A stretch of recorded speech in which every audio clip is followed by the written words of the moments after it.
justice system.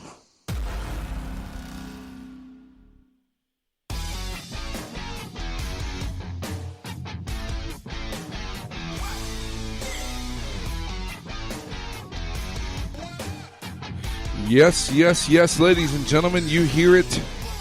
This is the NXT Podcast show. Welcome to the show today. As we're listening to the theme song of the Undisputed Era, thank you so much for allowing us to use that here. And we are with you, episode number 1.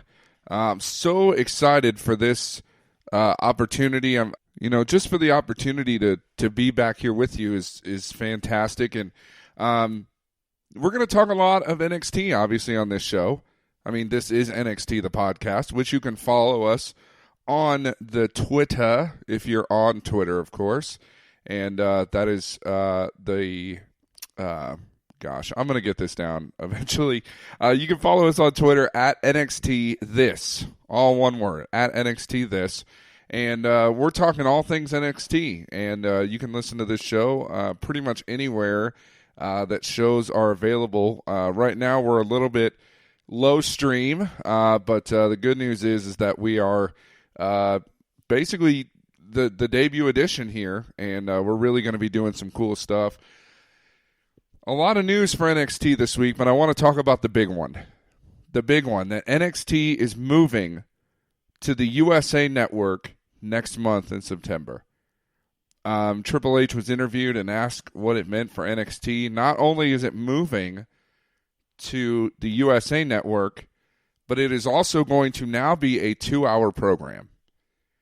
Great move, in my opinion. Now, I know there are some reports out there that NXT was supposed to move to FS1 because of the impending move to Fox for SmackDown Live, but it looks as though that is no longer happening.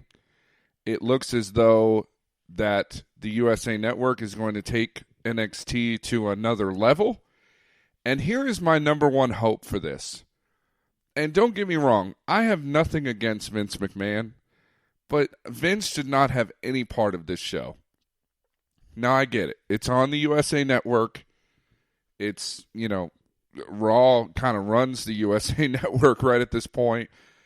And Vince is a great innovator in this business. But Triple H has taken this product and just done so many incredible things with it that I really don't believe that there should be any way that Triple H doesn't continue to do what he's done with it. And I think that will happen. I know there's some talk that Vince McMahon wants to kind of put his hand in it a little bit. If he wants to, I'd say okay, but they cannot get away from what has made them successful to this point. You're coming off of a NXT takeover that was just spectacular. I mean, it really was. If you listen to anybody who's seen the show, and if you haven't, you should go on the WWE Network and check that out, because it really was a great show. To me, I think that this takeover proved not only to the WWE, but to the USA Network that they can compete at a high level. And I believe they will. I believe they'll compete at a level that we have yet to see. I believe they're going to compete at a level that even they have not seen yet.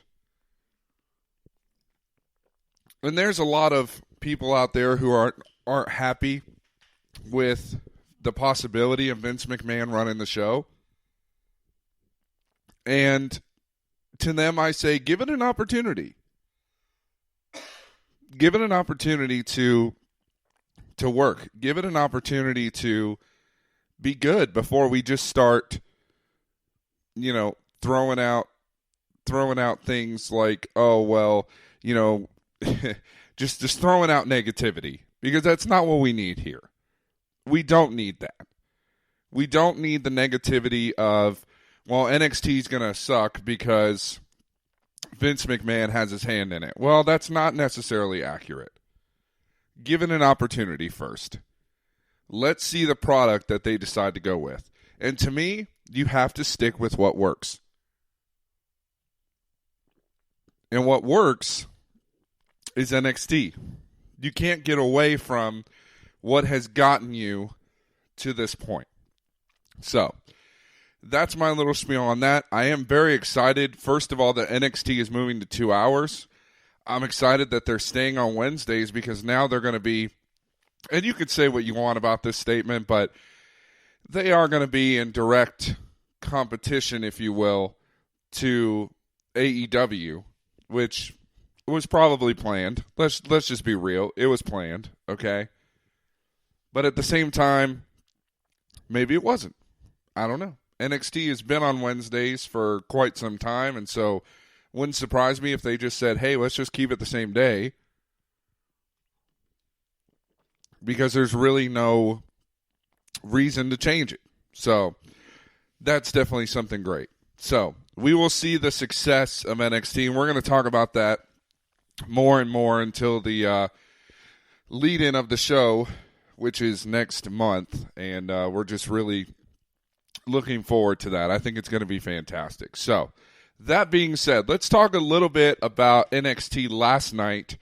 NXT was on, and we obviously have retaining the NXT Championship. Adam Cole came out and really talked about how he just made history and how it was incredible, but really, the rest of the Undisputed Era, it did not go anything like what I thought it was going to go. I really believed that at the end of the night, we would see all 4 of the championships staying in the Undisputed Era's camp. And none of that happened, except for Adam Cole. So, Roderick Strong was complaining that he was not pinned in the NXT North American Triple Threat match, and Velveteen Dream was ducking him. And then Kyle O'Reilly and Bobby Fish were victims of what was an illegal pinfall that cost him the match against the Street Profits. So those matches are going to take place. We did learn about a match that's going to take place here in about 2 weeks on September 4th. That is going to be Jordan Miles, who was the winner of the breakout tournament. And he challenged Adam Cole for a shot at the NXT Championship. And that is going to be happening on the WWE Network. Actually, that's going to be happening, again, September 4th. And then next week, which has already happened, obviously, and we know who the winner is. But next week, the Street Profits are going to defend their titles against Fish and O'Reilly. And if I'm not going to spoil anything because I don't want to do that because I think it's cool to look at that stuff. But the internet's already spoiled it anyway. We have new tag team champions. Okay, I spoiled it. There you go. So, interesting match. Jordan Miles is he looks really good. I mean, he's 5'9", weighs 200 pounds. Really looked good in the tournament, in the breakout tournament. So I think that could be an interesting match. I don't see him winning the NXT Championship. I don't think he's an NXT champion. But hey, give the kid a shot. I think it's worth it. So we'll see how that turns out. Next up on the show, we had Damian Priest versus Mansoor.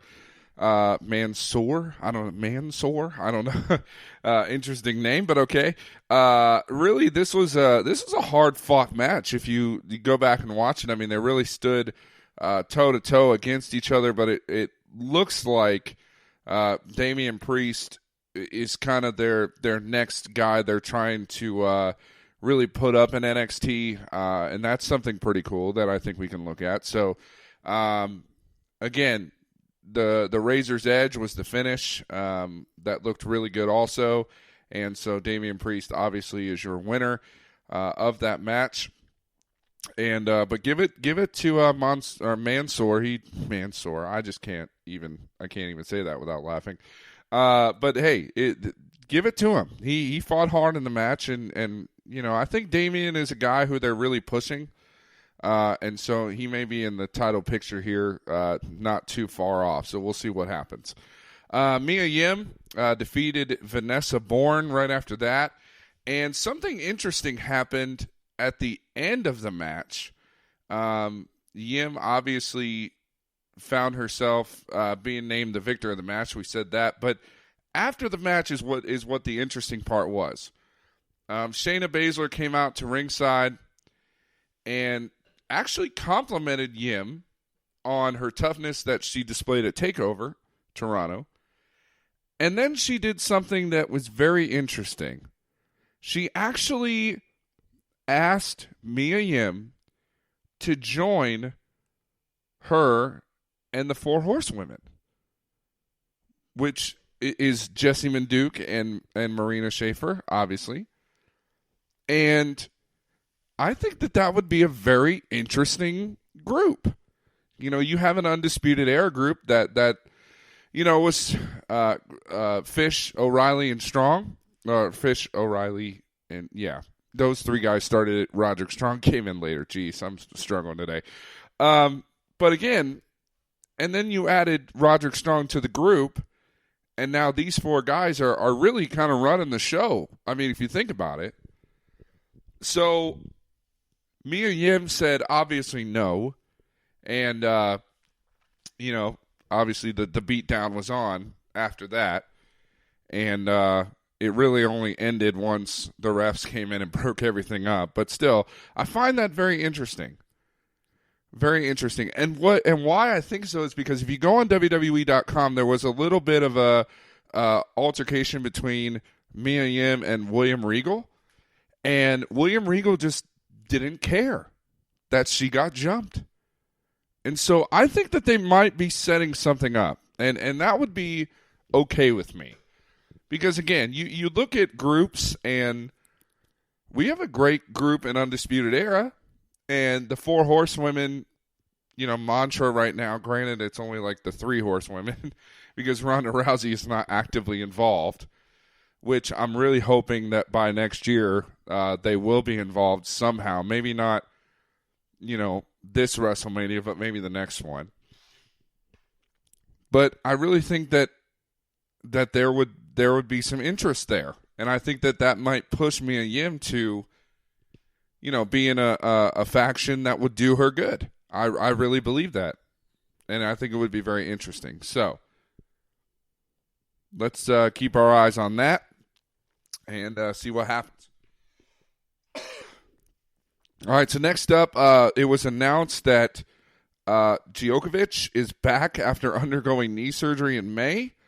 He came back, and he's going to have a rematch with Keith Lee. Now, if you remember, Keith Lee and Djokovic had a great match back in February, and unfortunately, it ended in a double countout.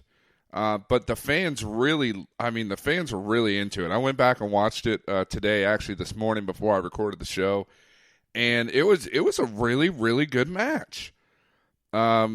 So they ended in a double countout. It was supposed to be like a rematch they were going to build toward, and then Djokovic obviously got a leg injury, so that didn't happen. But now, after 6 months, we're going to see the rematch, and I think it's going to be great. They're going to go head-to-head next week. And I think that match could be really good again. And I think you could potentially have two really good feuds going on, or two really good matches back-to-back, obviously with the 6-month draw in between. But I think you could really do some good with this match. I think you could build up both of these guys, and it would obviously go really well. So definitely something to keep an eye on, and we'll talk about that next week, obviously, after that match takes place. All right, next up was Shane Thorne, and he defeated Bronson Reed. Bronson Reed came out and declared himself NXT Resident Thick Boy, B-O-I, not B-O-Y, for all you gangsters listening, which all of you are gangsters, by the way. But obviously Shane Thorne came out and, just shut him down, basically. It was a pretty good match. But Thorne pinned Reed, and so there you go. I mean, it was a good match. There was some good moves all throughout, and definitely some cool stuff in there. And we ended the show with Velveteen Dream, the NXT North American champion. And he came out on this really cool purple couch. Velveteen Dream is so awesome. If you don't think so, I used to hear this statement all the time. If you don't like guys on purple couches who are flamboyant, I don't think wrestling's for you. And I would agree. I think this was awesome. This whole thing was great. And so he came out and talked about Roderick Strong and said that no matter what happens, he's always the guy on top. And so then he said something interesting at the end. He said, Strong, the spotlight is on you now. And if you want a one-on-one match with the Dream, you better act fast and give Dream an experience like I've never seen before. And obviously, the rematch is going to happen. If I had to guess, now they have not announced this officially as of now, but if I had to guess, I would say that this match is going to be part of the NXT live special that's going to be on USA, the very first episode on USA. I think this would be a great match to save that for, because I think you could really build it up over the next several weeks. But not just that, you could also really build some steam going into your first 2-hour show, which again, I think is just going to be awesome. To see NXT, if it's the NXT product that we have right now, it's going to go well. If it's the NXT product that we think it's going to turn into potentially, then I would. I don't know. I'm a little nervous, but I'm a little happy. So I'm right in between. And I'm sorry, that actually wasn't the last thing on the show last night. But I have to say, I think this match could really happen at that first live show, and I think they'll hold off on that one until then. The main event of the evening was Killian Dane versus Matt Riddle. I'm going to tell you right now, this match was awesome. If you watched it, it was hard hitting. It was everything that you could have wanted between these two guys. Killian Dane actually won the match, which gave Matt Riddle his first loss. He has not. He hadn't. Oh wait, well maybe he did lose before. I don't know, but anyway, it's a rare loss for him. And so once that was over, then these guys fought all over the building. It was just crazy. WWE.com had the video of it. Riddle chased him down. The match was just all over the place. So definitely something cool that those two guys have had, and I doubt that this is the last that we're going to see of this match. And of these two guys, Killian Dane and Matt Riddle. If you hadn't seen that yet on NXT, go back and check that out today. It was definitely something awesome. Vader bombs. The hard hits, ladders. If you go on WWE.com, they have video of the clash outside the arena. There was a senton on a ladder, which was onto Matt Riddle. So again, I think there's just some great stuff to watch for between these two guys moving forward. So with that was all of NXT last night. We're obviously getting prepared for NXT moving to the USA Network, and that is going to be some exciting stuff right there. So definitely, if you're one of those people that's excited about new things and new challenges and new opportunities, then I would definitely encourage you to check out the NXT show on the USA Network, and that's going to be coming your way very, very, very soon, next month, as a matter of fact. So, that being said, again, this is James Ludeman. This is the NXT Podcast, and we are so excited that you have joined us. Make sure you look us up on Twitter at NXT This, and we would love to talk with you to learn more about our fans out there. If any fans would like to join the show, you are more than welcome to do that. Just send us a message. We'll get you on. We'll talk some NXT, and that would be great. But until then, have a great rest of your week and a good weekend, and we will see you back here next week live for episode number 2 of This is NXT, the podcast. Have a great weekend. We'll talk to you next week. See ya.